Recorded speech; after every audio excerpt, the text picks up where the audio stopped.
Olá, meus queridos amigos, a paz do Senhor Jesus, tudo bem com vocês? Direto aqui do canal EBD para Todos. Estamos mais uma semana juntos e vamos estudar aqui mais uma lição fantástica. Eu gostaria de chamar a tua atenção nesta semana para o tema que nós iremos estudar. Falaremos sobre a teologia de Bildade e o tema base, né, desta lição de hoje. Falaremos sobre se há sofrimento, há pecado oculto. Então, essa é mais uma das teologias, né, aqui desses homens que foram confrontados ali, e nós vamos estar falando sobre esse tema hoje. Antes de eu entrar aqui, eu já gostaria de convidar você para estar comentando conosco aqui nesta lição maravilhosa que nós iremos estudar. Daqui a pouquinho, logo após aqui o nosso a rápida introdução, nossa rápida vinheta aqui, eu quero chamar a tua atenção para nós estudarmos juntos, beleza? Então posso contar com você? Daqui a pouquinho nós voltamos então, beleza?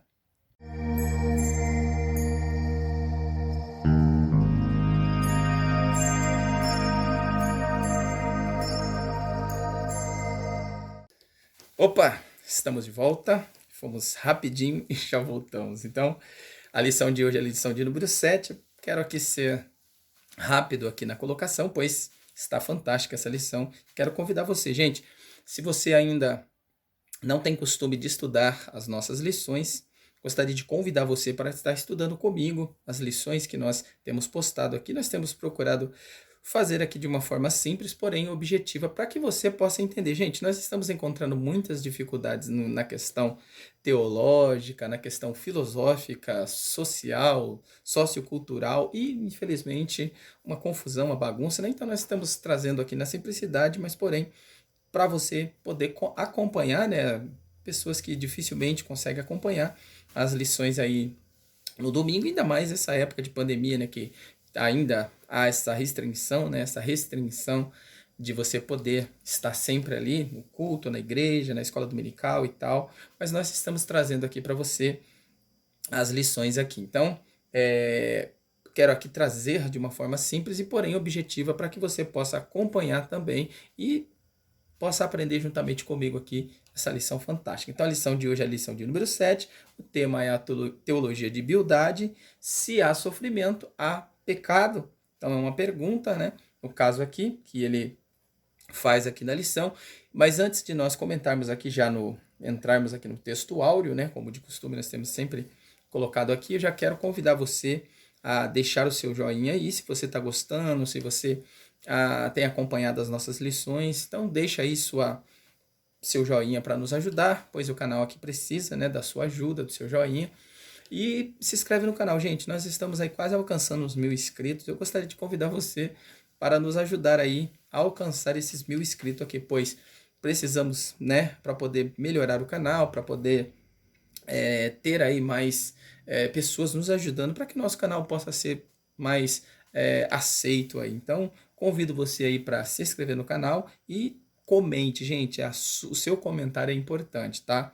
Comente aí, se você quiser comentar, fazer um comentário pro bem, um comentário meio que faça, fique à vontade, dê o seu feedback aqui, pois é muito importante para nós o seu joinha, o seu comentário, a sua inscrição. Então, a sua participação no canal aqui é muito importante para nós. Então, vamos lá, vamos sem mais demoras aqui, estudar a lição de hoje.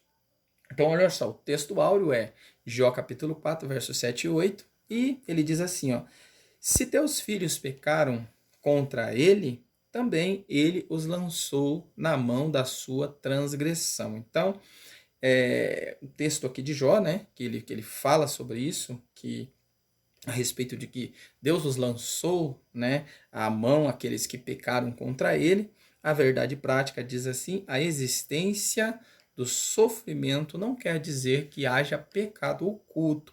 Olha, gente, essa teologia, essas duas teologias que nós estudamos, a de Elifaz e a de, no caso aqui de Bildade, né, que nós iremos falar hoje, nós encontramos algumas dificuldades aqui, e hoje, infelizmente, tem se aplicado esse tipo de teologia no mundo, nesse mundo que nós vivemos cristão, né, nessa comunidade cristã, nós estamos vendo esses tipos de teologia sendo pregada, falando a respeito de pecados de antepassados, falando sobre maldição hereditária, falando, meu Deus do céu, é tanta bobagem, gente, é tanta bobagem que nós vemos aí. E parece-me que essas pessoas têm herdado essas teologias, principalmente, gente, essas teologias, esses movimentos que vêm de fora, Estados Unidos, vêm de outros países, né?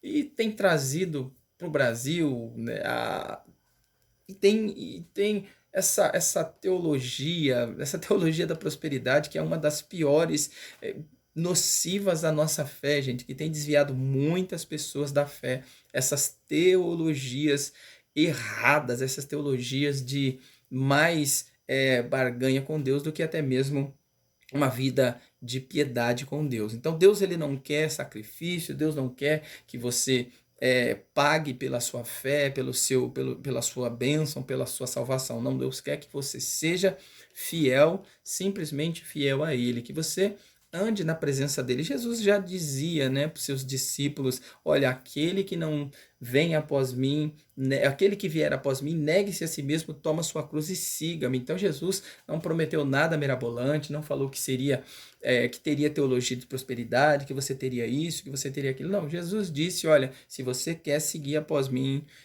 negue-se a si mesmo, toma sua cruz e siga-me. Jesus estava dizendo a respeito de você pensar agora como um súdito do reino, esquecer um pouquinho a sua vida terrena e pensar agora de ser participante desse reino, pois quem faz parte do reino pensa como cidadão do reino. Agora, aqueles que não faz parte do reino, infelizmente, ele só pensa como um cidadão que não faz parte do reino. Outra passagem que me lembra, quando Jesus diz aquela parábola daquele homem que deu aquela festa e manda convidar os seus súditos ali para a festa, porém eles não quiseram vir, porque eles tinham outras coisas para fazer, não pensavam como reino.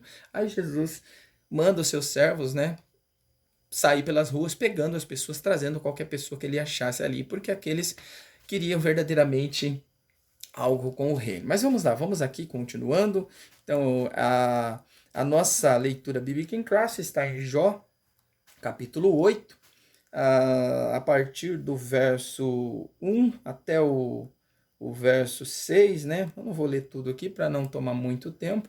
Vou ler o verso primeiro aqui e sucessivamente eu vou ler até o verso 3 aqui, até o verso 4, na verdade, que é o nosso tema aqui da leitura bíblica em classe, né? Ele diz assim, ó: então respondeu Bildade, o suíta, e disse: até quando falarás tais coisas, e as razões da tua boca serão qual vento impetuoso? Porventura perverteria Deus o direito e perverteria o Todo-Poderoso a justiça? Se teus filhos pecaram contra ele também, ele os lançou na mão da sua transgressão. Aí você tem lá o verso 18, né? O Jó capítulo 18. Aí você pode estar acompanhando aí na sua casa e confrontando aí os textos. Vamos lá. O objetivo da lição, gente, são 3 objetivos aqui para você poder estar estudando. O primeiro objetivo aqui, ele fala sobre do destacar. Ele fala para você destacar o argumento de Bildade que contrastava com o pecado ou o caráter santo e reto de Deus.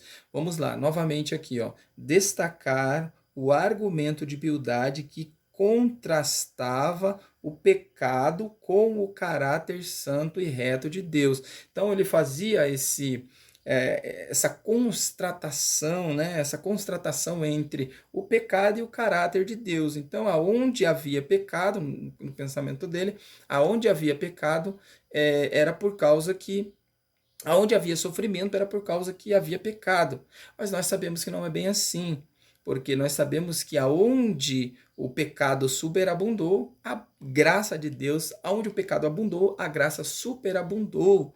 Então, olha só, aonde o pecado abundou, a graça superabundou. Então, essa falácia de que você sofre porque há pecado, é meio complicado de nós sustentarmos essa teologia.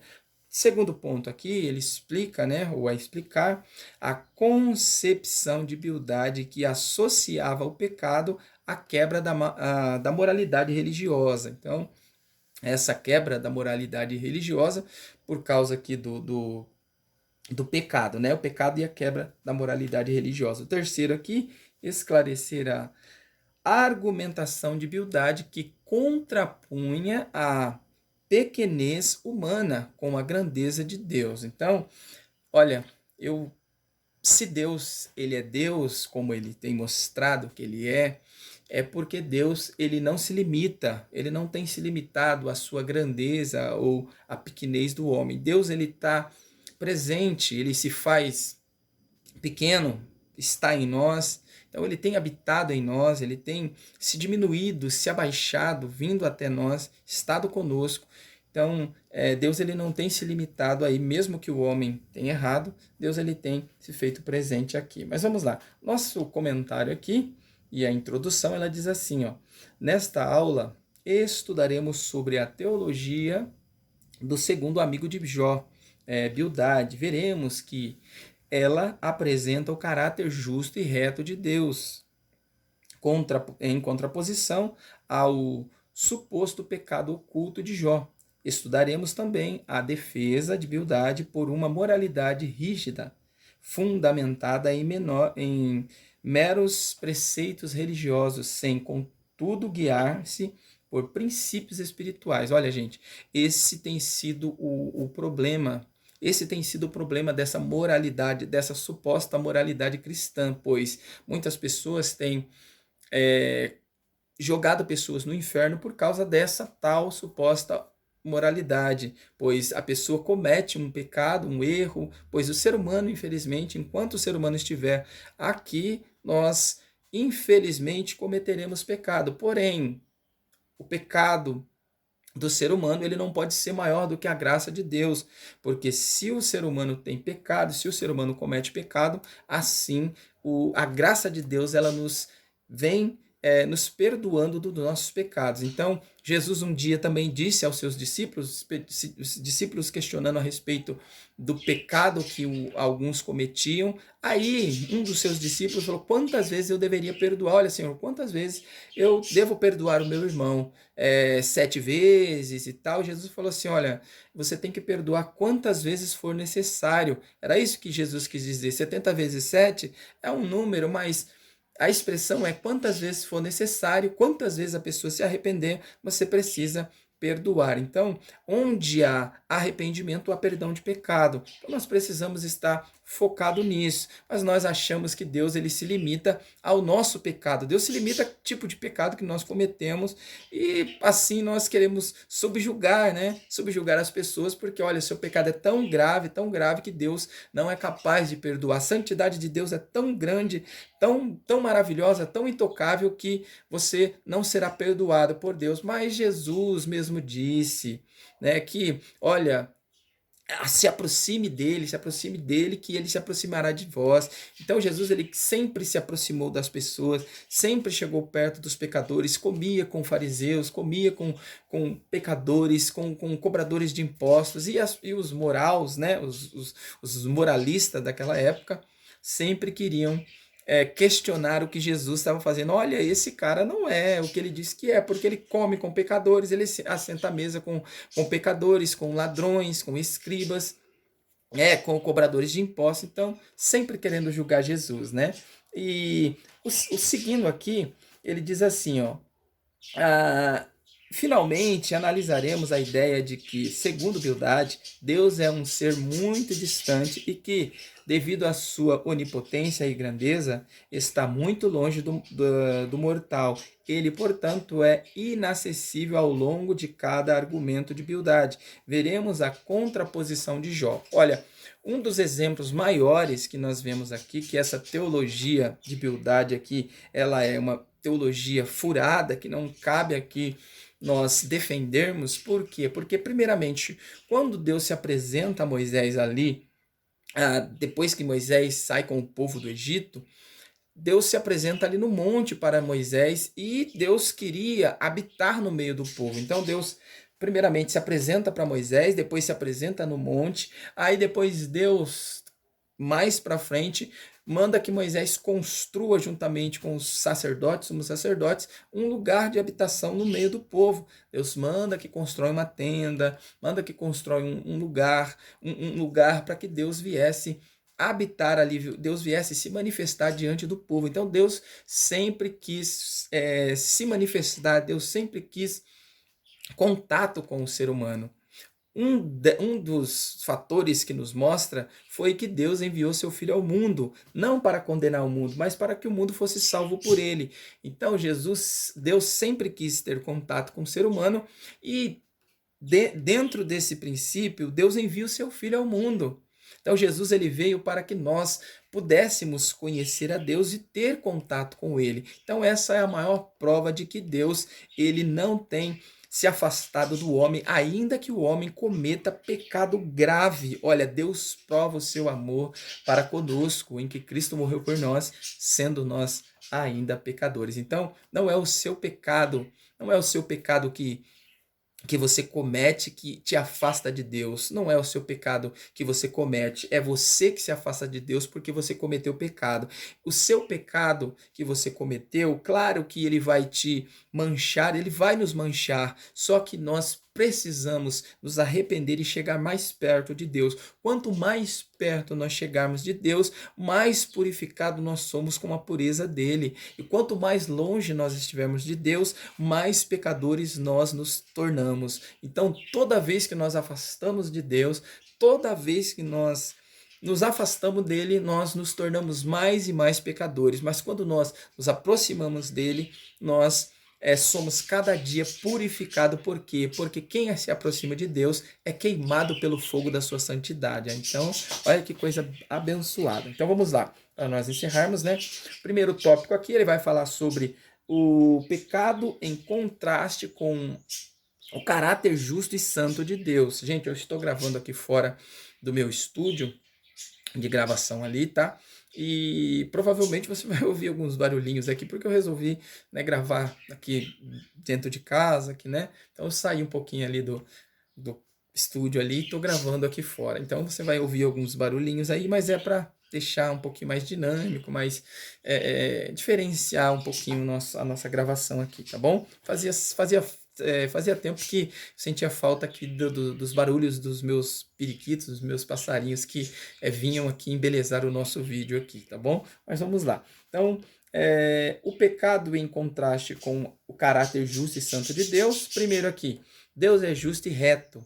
Isso é, sem dúvida, nós sabemos que Deus ele é justo e reto. A teologia de Bildade possui semelhança com a de seu amigo Elifas para essa segundo amigo, as ações de Jó não poderiam ser justificadas, pois elas condenavam a Deus, revelando que ele punia pessoas justas. Então, olha só, gente, que coisa, né? Acreditar que Deus ele tem punido o ser humano cada dia porque o ser humano é um pecador. Não, na verdade, não é Deus que pune o ser humano, somos nós que auto nos punimos porque nós, a cada dia, cometemos pecado e nos afastamos de Deus. Então, o que faz com que nós sejamos condenados não é Deus que nos condena, é os nossos atos. Então, os nossos pecados têm nos feito condenáveis diante de Deus. Segundo ponto aqui, uma compreensão limitada da natureza de Deus. Então, olha, Paulo já dizia, né, que o que nós podemos conhecer de Deus foi aquilo que ele revelou, Romanos capítulo 1. Então, tudo aquilo que nós conhecemos de Deus é porque ele nos revelou. Então, as demais coisas que Paulo vai escrevendo lá em Romanos capítulo, se não me falha, o 11, ele falou, ó profundidade, acho que é o 11 ou o 12, se não me falha a memória, ele falou, ó profundidade das riquezas, tanto da sabedoria como da ciência. Quem pôde conhecer o intento do Senhor? Quem foi o seu conselheiro? Porque por ele e para ele são todas as coisas, glória para sempre. Amém. Então, olha, quem pôde conhecer a mente do Senhor e quem foi o seu conselheiro? Já dizia aqui, no caso, citando aqui Jó, né? Então, Paulo escrevendo aos Romanos, citando Jó, ele fala sobre essa grandeza maravilhosa de Deus, porque nós não podemos conhecer a mente do Senhor, o que se passa nessa mente tão sobrenatural, tão maravilhosa. Então, uma compreensão limitada da natureza de Deus, nós pouco conhecemos, né? Conhecemos Jesus, porque Jesus se revelou a sua natureza aí para nós, para que nós conhecêssemos ao Pai. Jesus veio para que nós conhecêssemos o Pai. Terceiro aqui, a imperfeição humana diante da defesa da teologia feita por Bildad. Jó pergunta como se justificar o homem para com Deus. Então é uma pergunta, né? Se Deus é tão, como que nós conseguiremos justificar? Se quem nos justifica é Cristo, né? Então só Cristo pode nos justificar diante de Deus. Nós, sinceramente, jamais nos justificaremos, mas quem nos justificou, né? Quem pode nos separar do amor de Deus se não é as nossas próprias concupiscências, nosso próprio pecado. Segundo aqui, o pecado visto como quebra de maldade tradicional, que é essa maldição hereditária, né? Que eles dizem aqui, moralismo por tradição. Então, cuidado com isso, né? Muitas pessoas se fazendo moralista são os morais, né? Né, todo mundo é ruim, só ele é bom. Segundo aqui, a subversão da ordem moral, que é o segundo ponto aqui. E vamos lá, já para o terceiro aqui, contemplando a cruz. O capítulo 19 é dedicado à defesa de Jó. É inegável que Jó sabia que Deus atua em um universo moral e que tudo o que acontece está sob seu controle. O homem de Uz estava convicto de que não havia quebrado nenhuma lei moral.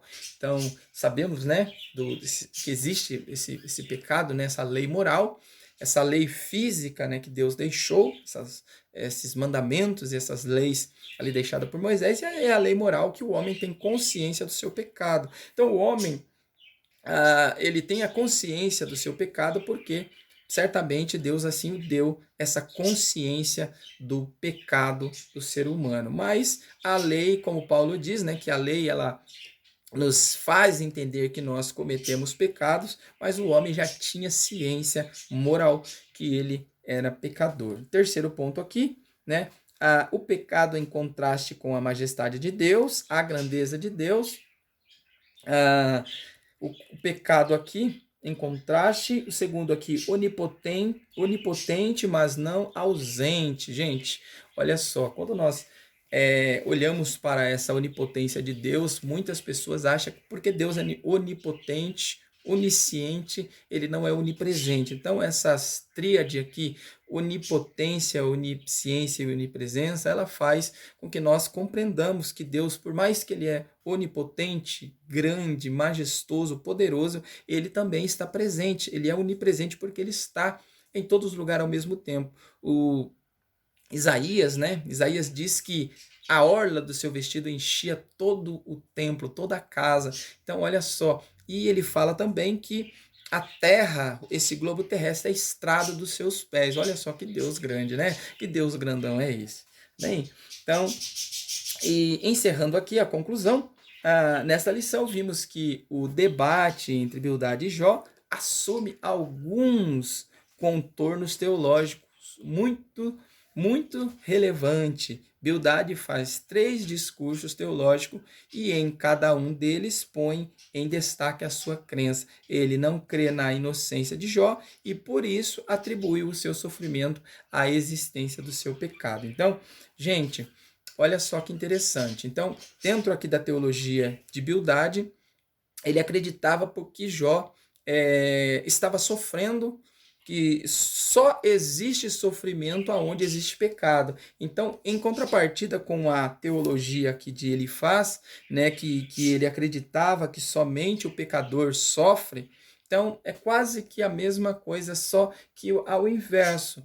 Então, aonde há sofrimento, porque há pecado. E no caso de ele faz, né, só o pecador sofre. Então, olha só, gente. Mas nós sabemos que a Bíblia mesmo vai dizer que o pecado ele entrou no mundo. O pecado entrou no mundo por causa que o homem caiu. Então, se o homem caiu, o pecado entrou no mundo, então toda essa consequência de sofrimento, dor, lamento, ela é, claro, que é fruto do pecado, pois o pecado trouxe tudo isso para o ser humano. Só que o justo também sofre. Então, essa teoria aqui, tanto de Bildade como de Elifaz, ela não pode ser aplicada aqui na vida do justo, pois o justo também sofre, senão Jesus não tinha sofrido. Amém? Então, que Deus possa abençoar. E a próxima lição estaremos aqui de volta falando ali do terceiro amigo de Jó. Amém? Então, que Deus possa abençoar você e até a próxima, se Deus quiser. Não esqueça, tá? Deixa o seu joinha aí.